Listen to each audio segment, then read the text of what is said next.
السلام علیکم ورحمۃ اللہ وبرکاتہ۔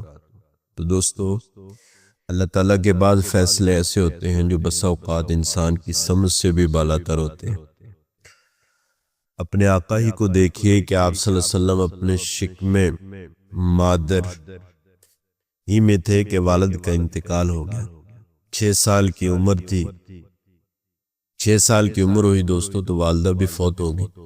پھر آپ صلی اللہ علیہ وسلم کے دادا جناب عبد المطلب نے آپ صلی اللہ علیہ وسلم کو اپنے سایہ شفقت میں لے لیا دوستو، لیکن آپ صلی اللہ علیہ وسلم 8 سال کی عمر کو پہنچے تو دادا بھی چل بسے۔ دادا کے انتقال کے بعد آپ اپنے چچا ابو طالب کے ساتھ رہنے لگے۔ جب آپ صلی اللہ علیہ وسلم کے والد کے حقیقی بھائی تھے، جو آپ صلی اللہ علیہ وسلم کے دوستو والد کے حقیقی بھائی تھے، نکتہ وروں نے اس سے یہ نکتہ نکالا ہے کہ عام طور پر یہ ہوتا ہے کہ اولاد میں کوئی کمال نظر آئے تو لوگ اسے والدین کی طرف منسوب کرتے ہیں یا مربی کی تربیت کا نتیجہ کہتے ہیں۔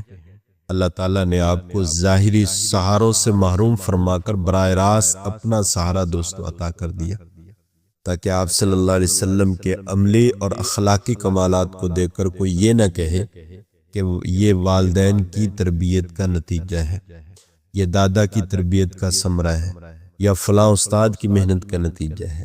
اور یہ صرف آپ صلی اللہ علیہ وسلم کی تخصیص نہیں تھی، بلکہ سارے انبیاء علیہ السلام کا دوستو یہی حال تھا۔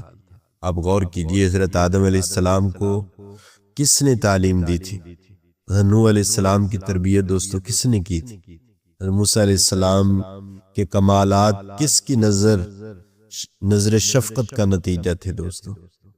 اس طرح حضرت ابراہیم علیہ السلام کے زہد و اثار کس نے سکھایا تھا؟ حضرت عیسیٰ علیہ السلام کی نگرانی کس باپ نے کی تھی؟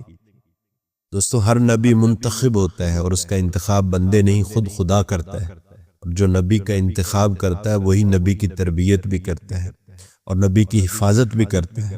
حضور اکرم صلی اللہ علیہ وسلم کی حفاظت اور تربیت بھی رب کریم صلی اللہ علیہ وسلم نے دوستو کی۔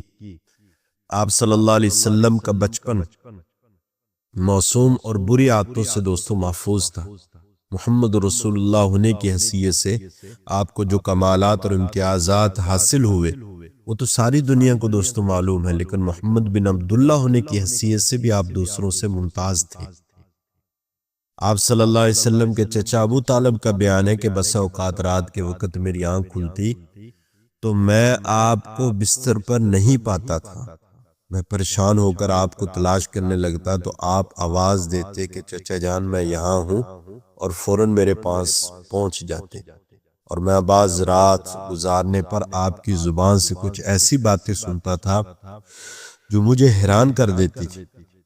ابو طالب کے اس بیان سے ثابت ہوتا ہے کہ آپ کو بچپن ہی سے شب بیداری اور رات گزاری کی عادت تھی۔ اصل بات یہ ہے کہ اللہ کی محبت، انسانیت کا درد اور آخرت کی فکر، یہ چیزیں انبیاء علیہ السلام کی فطرت میں شامل ہوتی ہیں دوستو۔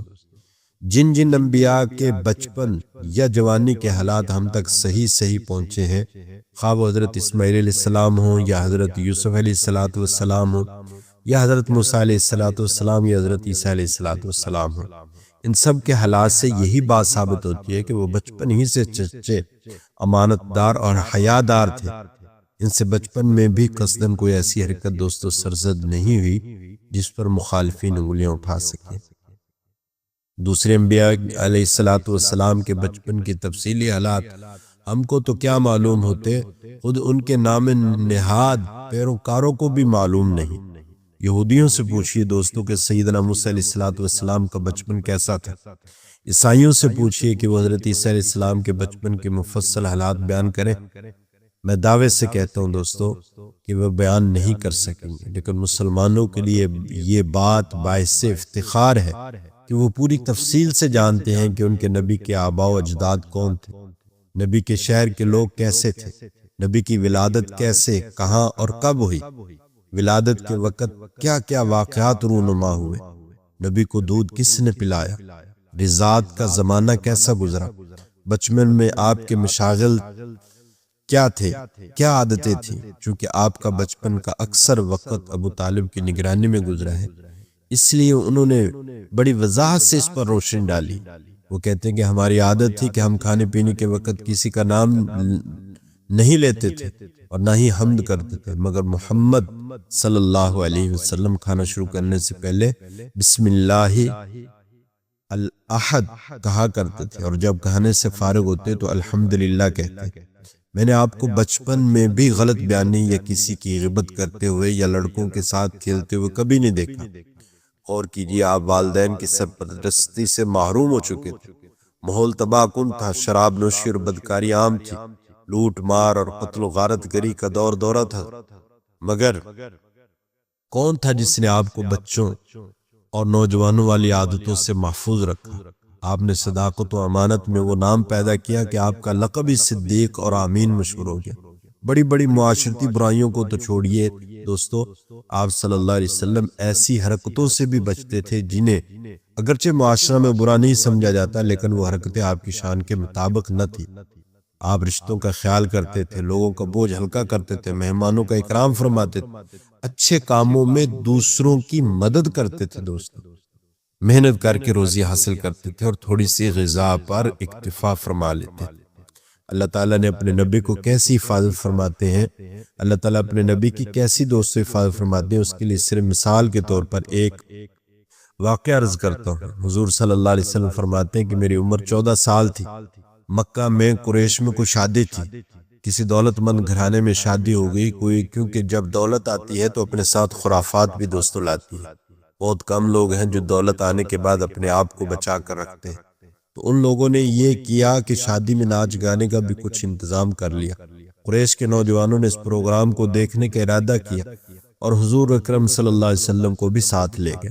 حضور صلی اللہ علیہ وسلم فرماتے ہیں کہ کھیل تماشا شروع ہونے سے پہلے ہی مجھے پر نیند کا ایسا شدید غلبہ ہوا کہ میں وہیں سو گیا اور رات بھر سوتا رہا اور مجھے خبر بھی